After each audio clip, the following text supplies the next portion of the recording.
जुहार हीराकुद महोत्सव 2023 7 बछर आयबार जनवरी 7 नु 9 तारीख हीराकुदर सुभाष मैदान ठाने हेबार के जाऊे। ई महोत्सव थी हीराकुदर माँ मौसी भाई बहन बाबा बड़ी समस्ते सामिल हेबार लगी आमे समस्त को न्यूता देउछू। ई बछर महोत्सव राज बाहरु 4टा राइजर दल सामिल होचन। से माने हेले हरियाणा, मथुरा, वृंदावन, आसाम, महाराष्ट्र नु तार संगे ओडिशा सरकार हमको 5टा जिल्लार कलाकार मान को इने ताकर नृत्य परिवेशन करवार लगी देछन। हीराकुद महोत्सव कमिटी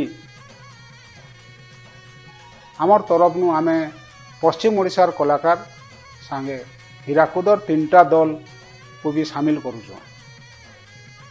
7 तारीख सकाल बेला नगर परिक्रमा हीराकुद शक्ति मंदिर नु आरंभ हेबा। 8 बजा नु सकालर हीराकुदर सबू लोकजन माँ मौसी भाई बहन दादा बाबा बड़ी आसिक सामिल हेबे। से लगी हीराकुद महोत्सव तरफ नु आपण मान को न्यूता रहला।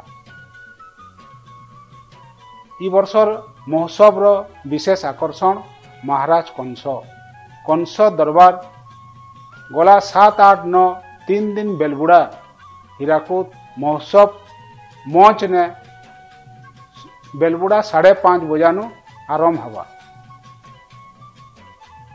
तार आगरू हीराकुद शहर सबू रास्ता घाट देकरी कंस महाराज परिभ्रमण करबे। इति कंस महाराज को निमंत्रण करवार संगे ताको स्वागत करवार लगे हीराकुद जनसाधारण को मुई विनती करूँ। जुहार, जय मां।